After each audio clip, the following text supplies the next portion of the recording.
Hello everyone, Orange here, welcome back to another video. I had some requests to do TOA 92, 93, and 94, so we are on 93 right now, and I'm not using Kona, I'm going to use my standard Shannon. So let's get into this level. Alrighty. Okay, oh, stop! Okay, so the first wave is 3 water Inugamis and 2 fire ones. I'm going to be going for the fire ones first because I think they do more damage than the water ones. And they will be a bit easier to, well, never mind. Okay, the reason I'm going for them first is because of their team up skill and because their first attack can proc more than once. I don't really know what the water ones do, but my Beretta is quite tanky, so I think he should be fine, and I will probably get stuns on them with my Shannon and slow them and stuff like that and debuff them with Bernard, so it should end up being okay. So I'm just going to focus this fire one on the right here before I move on to the other one, and then debuff some of these water ones. I'm going to debuff the water one on the far left because I missed it though. I got the defense break but not the attack break because I want him to be doing less damage when he attacks, and his attack bar was the most full out of all of them. So I get some nice stuns here, and I probably should have tried to attack that one on the left. Sometimes I make mistakes because I can afford to, basically. My runes are pretty decent for TOA, so I'm able to make some mistakes and not really pay for them.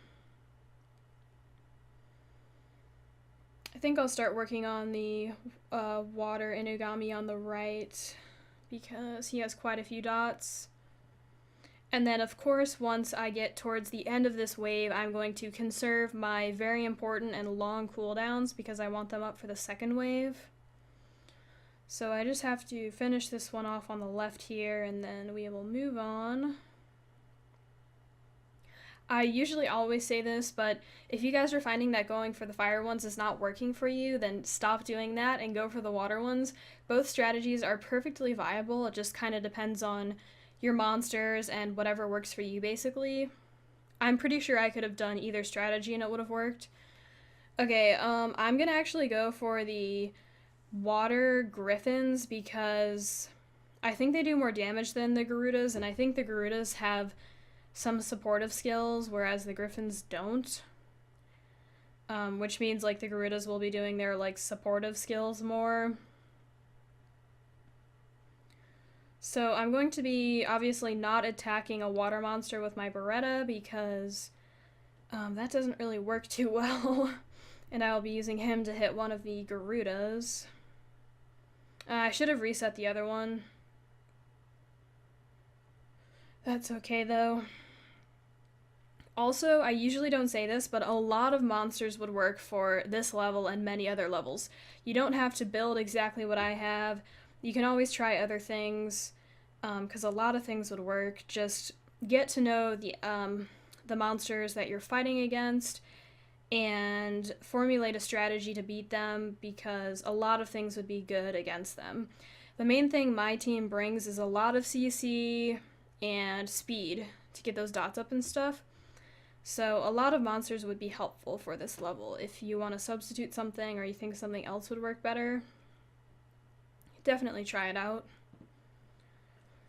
So once again, I'm just going to conserve my cooldowns as we get later into this stage.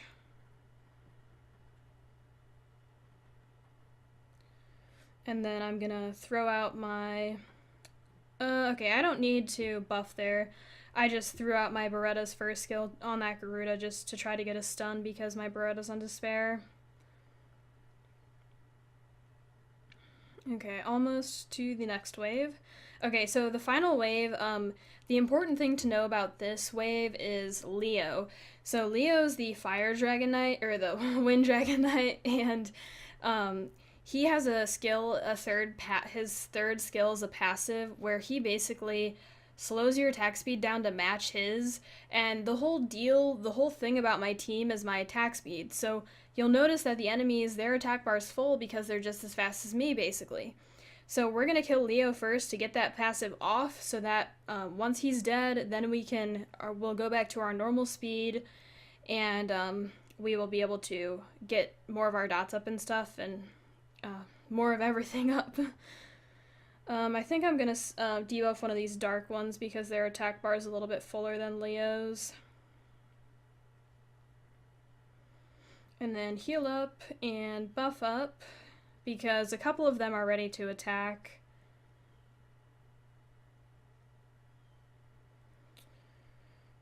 And then you guys will see once we kill Leo, the enemies will not be moving as frequently because my attack speed will go back up to its normal super fast speed.